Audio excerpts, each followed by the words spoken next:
Tonight, America is mourning. We didn't just lose a star, we lost a legend, a piece of history. The morning felt unusually still as tragic news began to spread through churches, neighborhoods, and community centers across America. John M. Perkins, a man whose voice carried both pain and hope, had passed away. For many, the question was not only how he died but how one life could shape so many others. In quiet prayer rooms and crowded city streets, people paused to reflect. Some remembered his steady sermons. Others recalled his tireless work in forgotten communities. Yet behind the public figure was a story marked by hardship, faith, and an unbreakable belief that justice and love could exist side by side. Born in the deeply segregated South, Perkins grew up surrounded by fear and inequality. Violence and discrimination were not distant headlines, they were daily realities. Those early wounds would leave deep marks on his heart. But instead of allowing bitterness to take root, he chose a different path. He chose faith. A former colleague once shared, John never spoke about pain to gain sympathy. He spoke about it to teach courage. That courage became the foundation of his life's work. Through ministry and community development, he sought to rebuild not only neighborhoods, but relationships between people who had long been divided. As years passed, Perkins became known as a bridge builder. He founded initiatives that helped families find stability, education, and purpose. His message was simple yet powerful. Reconciliation begins when people are willing to listen, forgive, and walk together. Still, many wondered what gave him the strength to continue when progress seemed slow. The answer often appeared in small moments. In one Mississippi town, he spent hours sitting with young people who felt forgotten by the world. In another city, he helped organize programs that turned abandoned spaces into places of learning and hope. These were not grand gestures for headlines. They were quiet acts of service that slowly changed lives. A church member recalled, "He would shake your hand like he had known you forever." That warmth made him more than a leader. Made him family to many. Even those who disagreed with his views respected the sincerity behind his words. He believed transformation was possible, not through anger alone but through compassion guided by faith. His work also reached beyond local communities. Through writing and speaking, Perkins shared his journey with wider audiences, encouraging believers to live out their values in practical ways.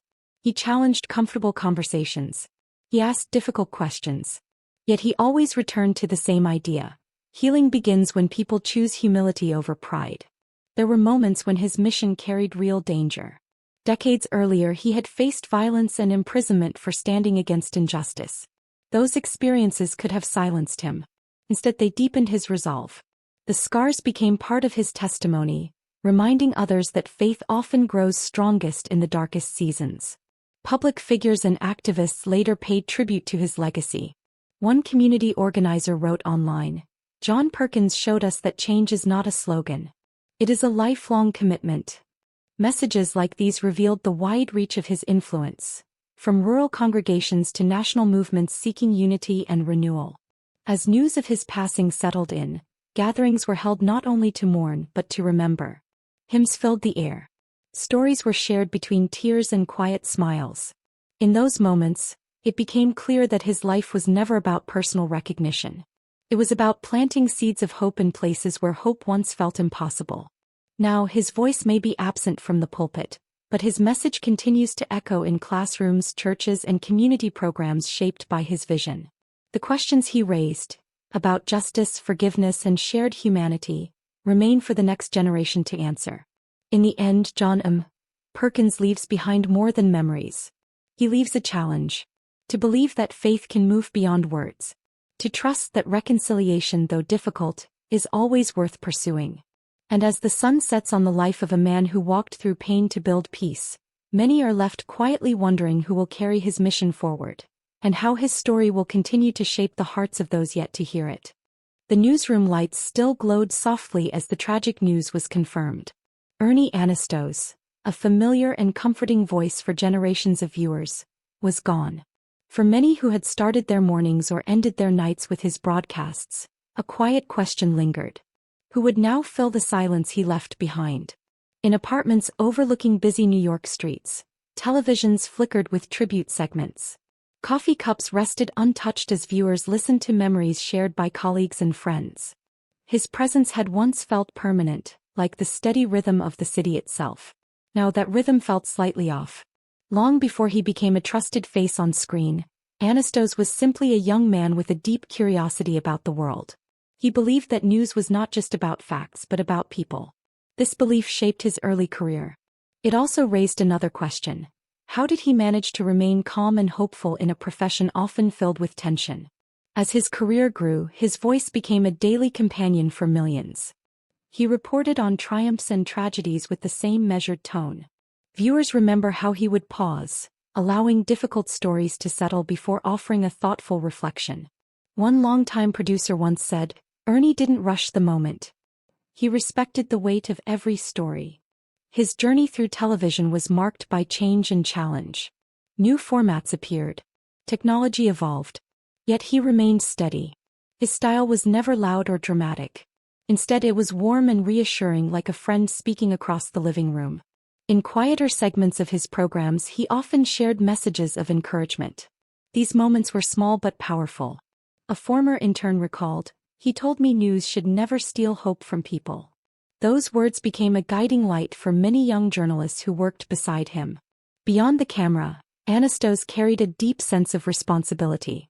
He believed viewers trusted him not just to inform but to comfort. During difficult times for the city, his broadcasts took on an almost personal tone. He spoke as if he understood the fears sitting in countless homes.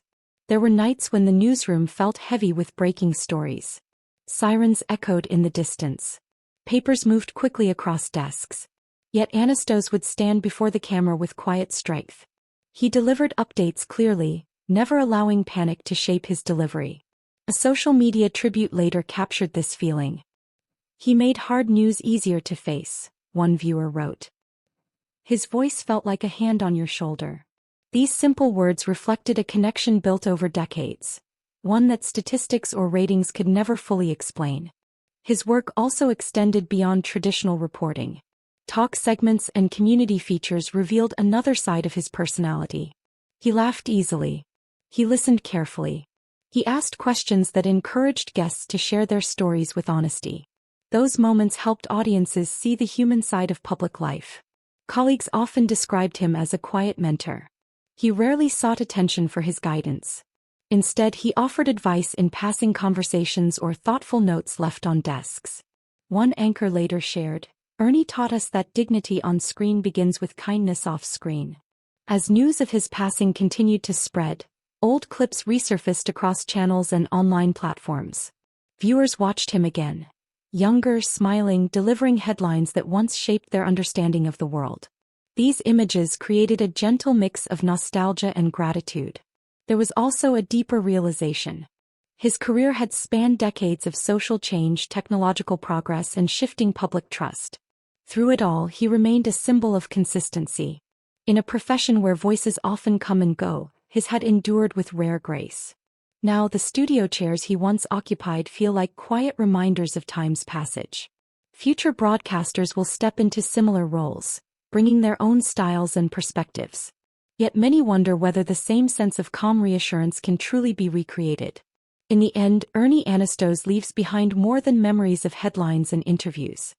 He leaves an example of how news can be delivered with empathy, patience, and respect. His voice may no longer echo through evening broadcasts, but its influence remains woven into the lives he touched. As the city continues its endless motion, viewers carry forward the lessons he shared without even realizing it. Perhaps his greatest legacy is not just what he reported but how he made people feel. And somewhere in the quiet glow of another newsroom night, his story gently reminds the next generation that light can still be brought into the news. The soundstage was unusually quiet when the news began to circulate. Corey Parker, once a familiar young face under the bright lights of entertainment, had passed away. For those who had watched him grow up on screen, a gentle question remained. How does a life shaped by early fame find its true meaning? In living rooms filled with old film posters and fading magazine covers, memories slowly resurfaced. Viewers remembered his youthful smile and natural confidence. Yet behind the cameras and applause, another story was unfolding, one marked by both excitement and unseen pressure. Corey's journey into the spotlight began at an age when most children were still discovering who they were. Commercial sets became classrooms. Scripts replaced playground conversations. The world he entered was fast-moving and unpredictable. It brought opportunity but also expectation. A former casting director once reflected, he had that rare spark. You could feel it even before he spoke. That spark helped him move from advertisements into television and film roles. With each appearance, his presence grew stronger. Audiences began to recognize not just a performer, but a young artist finding his voice. Still, early success carried emotional weight. Fame can arrive quickly, but understanding it takes time. Friends later shared how Corey worked hard to balance normal life with public attention. School mornings often followed long nights on set. Quiet family dinners were sometimes replaced by industry events. During one interview years later, he spoke honestly about those days. He admitted feeling both grateful and overwhelmed. "You grow up faster when everyone is watching," he once said. His words revealed a deeper awareness of the path he had chosen, or perhaps the path that had chosen him. As his career progressed, Corey began seeking roles that challenged him creatively. He moved beyond youthful charm, exploring characters with complexity and emotion. These choices showed a determination to be taken seriously as an artist. They also opened new chapters filled with growth and reflection. A co-star remembered a quiet moment between takes. He would sit alone with his script, thinking deeply, she recalled.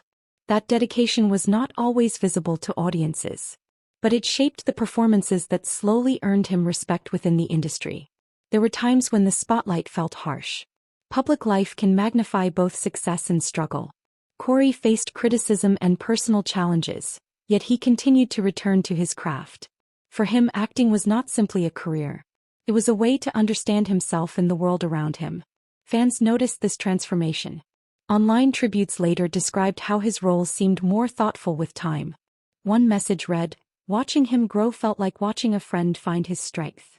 Such reactions reflected the emotional bond he had built with viewers across different stages of his life. Away from cameras, he also explored creative interests that brought him calm. Writing, music, and long conversations with close friends became important outlets. These quieter pursuits revealed another side of his personality, one less driven by applause, more guided by personal meaning. A longtime agent shared a simple memory. "He never forgot to thank the crew," he said softly. This humility stood in contrast to the bright fame that surrounded him in his early years. It showed a man learning to navigate public life while holding on to genuine connection. As news of his passing spread, old scenes and photographs began circulating once more. Younger fans discovered his early work for the first time. Older viewers felt a wave of nostalgia. The bright lights that once introduced him to the world now seemed to cast a softer glow. His story became a reminder of how quickly time moves in the world of entertainment. Child stars grow into adults carrying both achievements and lessons. Corey Parker's journey reflected that delicate balance, the thrill of recognition and the quiet search for identity beyond it. In the end, he leaves behind more than performances and headlines. He leaves a story of resilience, artistic dedication, and the courage to evolve under constant observation. As the stage lights dim on one chapter of his life, a gentle question remains in the hearts of those who remember him. How will his journey continue to inspire young dreamers stepping into the same bright, uncertain spotlight?